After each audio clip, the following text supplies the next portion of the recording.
Ever since Elio came out, the buzz around the internet is that Elio is a great film that sadly fell very flat at the box office. And while those of us that saw the film are all praising it, a lot of angry sad people take to the internet talking about the reason why they haven't seen it. A lot of it coming down to the so-called round face animation that they say is the new Pixar norm.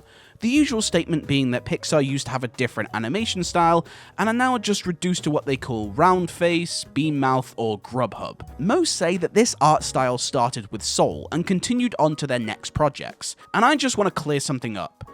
Those people are idiots! Now before you type into the comment section how wrong I am, just hear me out. Pixar's animation has always been one of the biggest pioneers for animation, with usually every film doing something new and inventive for the time. And while I'm not going to say that animation hasn't changed, because, of course it has. Look at Toy Story 1 compared to Toy Story 4. That's better, much better, let's go.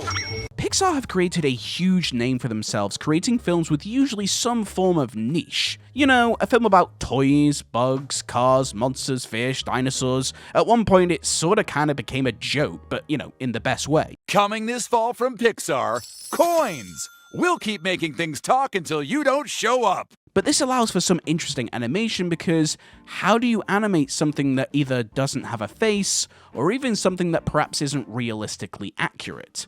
Out of the 29 Pixar movies, only 10 of them have human characters as their lead roles. If you're not counting Monsters Inc. or The Good Dinosaur, because there is only one human main character, so most of the film is occupied by other characters, and The Incredibles is just about superheroes, so there's an element of the supernatural, so that one is kind of in the middle. So it's fair to say that Pixar's characters can be a lot more interestingly expressive, since a lot of their characters aren't human. But before I keep going, while I have you, most of my views come from people who aren't subscribed, thanks to that YouTube algorithm, I guess. But yeah, a lot of people are surprised at how small my channel is. I mean, not all of us are Mr. Beast. But yeah, I'm nearly at 2,000 subscribers, and my 2K special is already underway.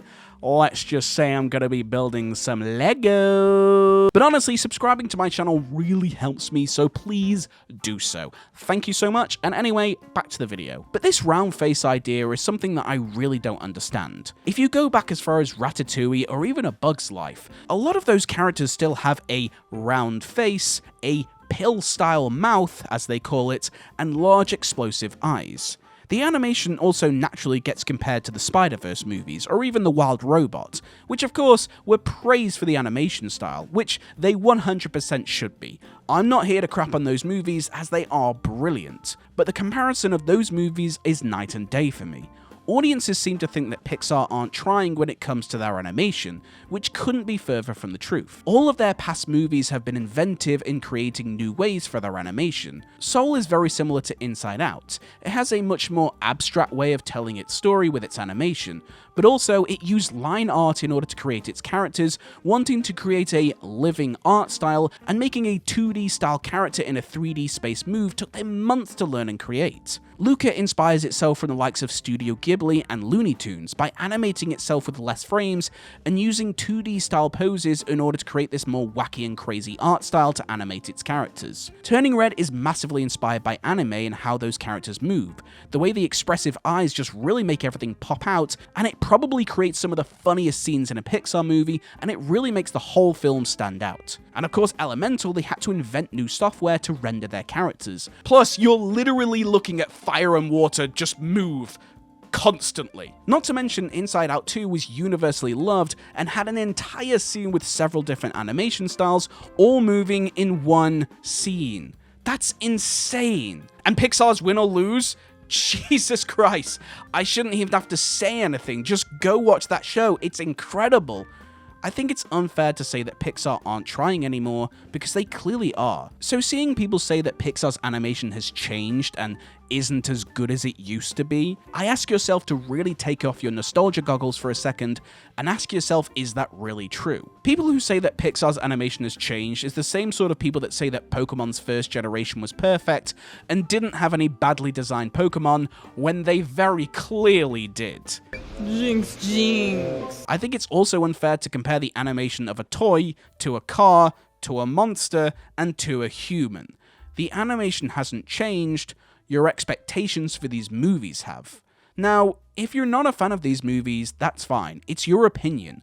But I think it's unfair to say that these films have changed and they aren't doing anything new and inventive with their animation. It used to be that Pixar would make these cinematic masterpieces. While sure I miss the glory days of what Pixar movies used to represent for the public, we forget to judge these movies on their own.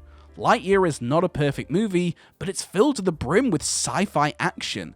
Turning Red, while not perfect again, is hilarious if you like anime. And while Elio isn't the most original film, it's a wonderful film about friendship and being different. Pixar hasn't changed. You just need to take off your nostalgia goggles for a second and see that they still make great movies with different stories and different characters. Aside from Cars 2, that one kind of sucks. So thank you for joining me in this video. Let me know in the comment section what are some of your thoughts on all this. If you enjoyed this video, be sure to follow me over on my social media platforms. Instagram, I'm at Ed Swindlehurst, and subscribing helps me out a massive ton, guys. I'm nearly at 2,000 subscribers. I cannot wait to do my 2K special for you guys. Also, go join my Discord group with the link in the description. You can suggest future videos, share all your Disney and Pixar artwork, and chat with fun people who just love animation. But thank you so much as always, guys, for joining me, and I will see you all in the next one.